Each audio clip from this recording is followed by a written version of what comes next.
I have great pleasure in welcoming the Prime Minister of the People's Republic of Bangladesh, Her Excellency Sheikh Hasina, and I invite her to address the General Assembly. Bismillahirrahmanirrahim. Mr. President, Assalamu alaikum and good afternoon. Let me extend my heartiest felicitations on your election as President of the 72nd session of the General Assembly. My delegation assures you of our full support in discharging your priorities on people, peace, and planet.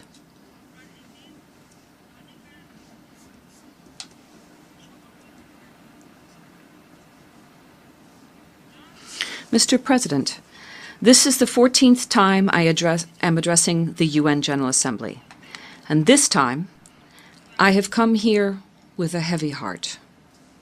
I have come here just after seeing the hungry, distressed, and hopeless Rohingyas from Myanmar, who took shelter in Cox's Bazar, Bangladesh. This forcibly displaced people of Myanmar are fleeing an ethnic cleansing in their own country where they have been living for centuries.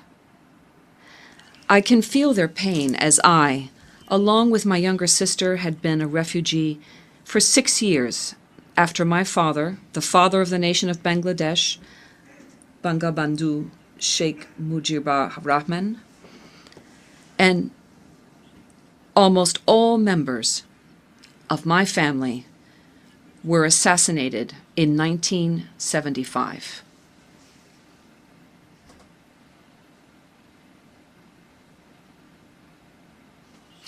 In 1974, in the first ever address of Bangladesh in this assembly, my father, Bangabandhu Sheikh Mujibur Rahman, said, "I know that the souls of our martyrs join us in pledging that the Bengali nation fully commits itself to the building of a world order in which the aspirations of all men for peace and justice will be realized."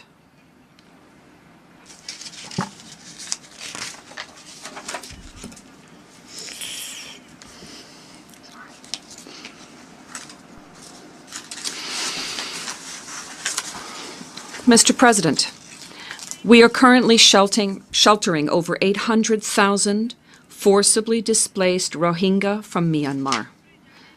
The ongoing atrocities and human rights violations in the Rakhine state of Myanmar once again aggravated the situation at the Bangladesh-Myanmar border.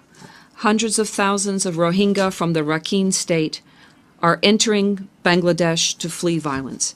As estimated by the IOM, in the last 3 weeks, over 430,000 Rohingya entered Bangladesh. We are horrified to see that the Myanmar authorities are laying landmines along their stretch of the border to prevent the Rohingya from returning to Myanmar. These people must be able to return to their homeland in safety, security, and dignity. At the same time, I condemn all kinds of terrorism and violent extremism too. Our government maintains a zero-tolerance policy in this regard. I thank the members of the Security Council and also the Secretary General for their proactive attempts to stop atrocities and bring in peace and stability in the Rakhine state of Myanmar. I further call upon the United Nations and the international community to take immediate and effective measures for a permanent solution to this protracted Rohingya crisis. In this regard, I propose the following actions. First, Myanmar must unconditionally stop the violence and the practice of ethnic cleansing in the Rakhine state immediately and forever. Second, Secretary General of the United Nations should immediately send a fact-finding mission to Myanmar. Third, all civilians, irrespective of religion and ethnicity, must be protected in Myanmar. For that, safe zones could be created inside Myanmar under UN supervision. Fourth, ensure sustainable return of all forcibly displaced Rohingyas in Bangladesh to their homes in Myanmar. Fifth, the recommendations of Kofi Annan Commission report must be immediately implemented unconditionally and in its entirety. Mr. President, in the 1971 War of Liberation, we endured an extreme form of genocide. In the 9-month-long War of Liberation against Pakistan, 3 million innocent people were killed and more than 200,000 women were violated. The Pakistan military launched the heinous Operation Searchlight on the 25th of March, which was the beginning of the 1971 genocide. The 1971 genocide included targeted elimination of individuals on the grounds of religion, race, and political belief. The intellectuals were killed brutally. To pay homage to the victims of the genocide, our national parliament recently declared the 25th of March as Genocide Day.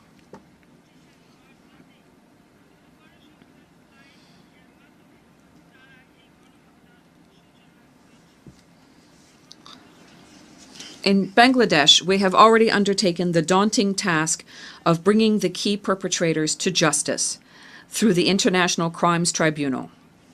I urge the international community to take collective action to prevent recurrence of such heinous crimes anywhere, anytime. I believe recognition of past tragedies like the 1971 genocide would guide us to achieve never again.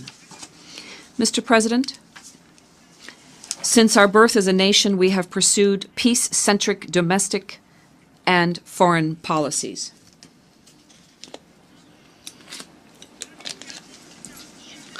Mr. President, as I said before, since our birth as a nation, we have pursued peace-centric domestic and foreign policies. With that spirit, Bangladesh has been taking the lead in tabling the resolution on culture of peace every year in the General Assembly since the year 2000. We reaffirm the call for resuming the Middle East process and for ending all forms of hostility and discrimination against the brotherly Palestinian people.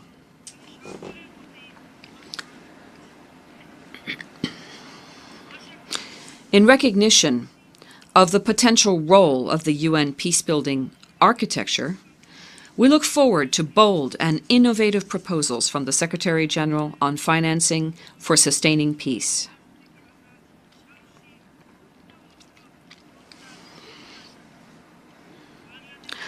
I am pleased to announce a token contribution from Bangladesh of 100,000 US dollars for the UN Peacebuilding Fund. Mr. President, as a major troop and police contributing country, Bangladesh underscores the importance of upholding effectiveness and credibility of UN peacekeeping operations. We shall maintain our own capability, readiness, remain open to further smart pledges, enhance the scope of our peacekeeping training, and deploy more female peacekeepers.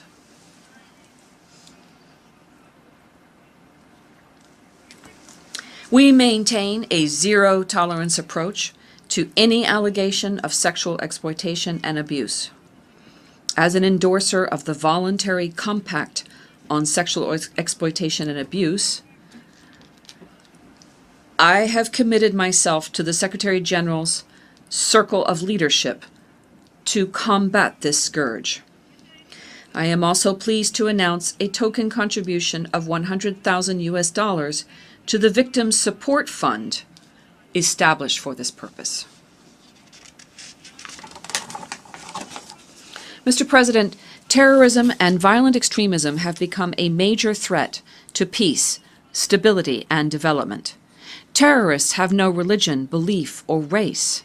Having been a target of a number of terrorist attacks myself, I personally empathize with the victims of terrorism and appreciate their need for protection. We denounce the use of religion to justify violent extremism. I have involved families, women, the youth, the media, and religious leaders at the community level to offset the spread of violent extremism. In this regard, I reiterate my calls. First, stop supplying arms to the terrorist. Second, stop terrorist financing. And third, settle all international disputes peacefully.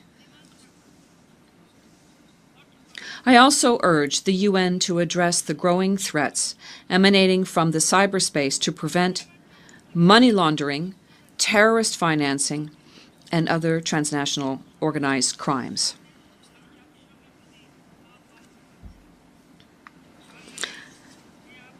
Mr. President, we believe in Bangladesh in promoting safe, orderly, and regular migration.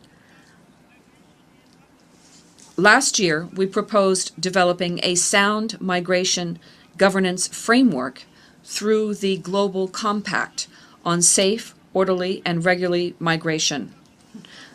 I am pleased that currently the UN is delivering on the formation of the compacts for migration and refugees. Mr. President, the Paris Climate Agreement remains our bastion of hope for climate justice. By recognizing climate vulnerability, we are building resilience against the grave impact of climate change. We believe in the potential of the green economy in advancing the conservation and sustainable use of oceans and seas, the blue economy. Bangladesh has achieved exemplary success in building resilience against flood and other disasters. Crop intensification and invention of water-resistant crops have helped us achieve self-sufficiency in food. We have efficiently responded to the massive flood that struck the entire South Asian region this year. As a member of the High-Level Panel on Water, I attach high priority to implementing its comprehensive action plan. Bangladesh has ensured safe access to water for 87% of its population by 2015, and we aim for full coverage of access to safe water for our population by 2030. We believe that there are close interfaces between peace and stability and development. We share the conviction that addressing poverty, hunger, illiteracy, unemployment, and inequality is crucial. It is crucial for building peaceful, just, and inclusive societies.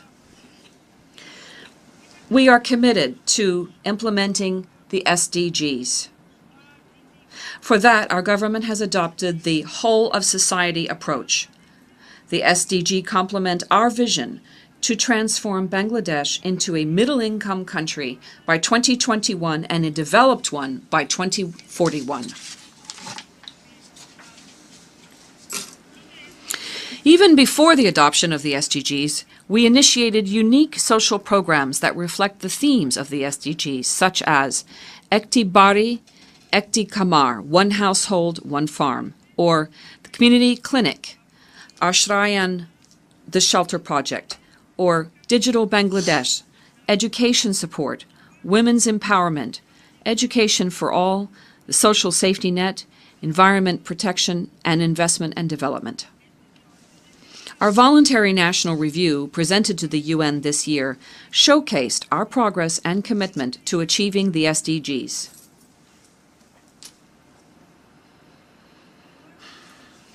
In 2016 to 2017, Bangladesh's economy posted a GDP growth rate of over 7.24%, and our foreign currency reserve reached $32.1 billion. We have brought down the poverty level from 56.7% in 1991 to 23.2% today. Our per capita income is expected to grow to $1,602 by the end of the current fiscal year.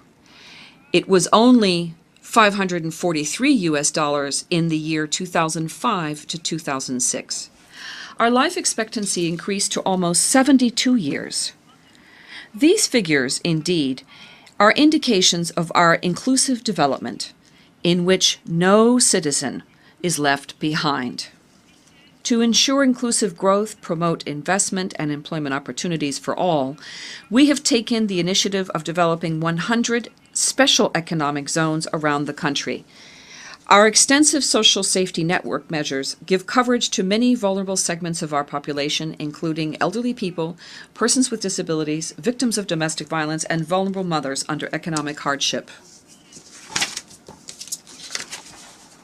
Special emphasis has been placed on unlocking the potentials of physically challenged children and people. 103 service and care centers, along with 32 mobile therapy vans, attend to the needs of persons with disabilities, including those affected by autism. 18,500 community health clinics are being complemented by medical services through the use of mobile phones and web cameras in districts and sub-districts. There is now a public primary school in every village of the country. 38,331 educational institutions have been equipped with digital laboratories and multimedia classrooms. Special emphasis is being given on promoting technical and vocational education and training for young people. Mr. President, our youth are the main movers in realizing my vision for a knowledge-based digital Bangladesh. We are working towards creating an environment to allow them to pursue transformative education, find decent jobs, and turn into truly global citizens.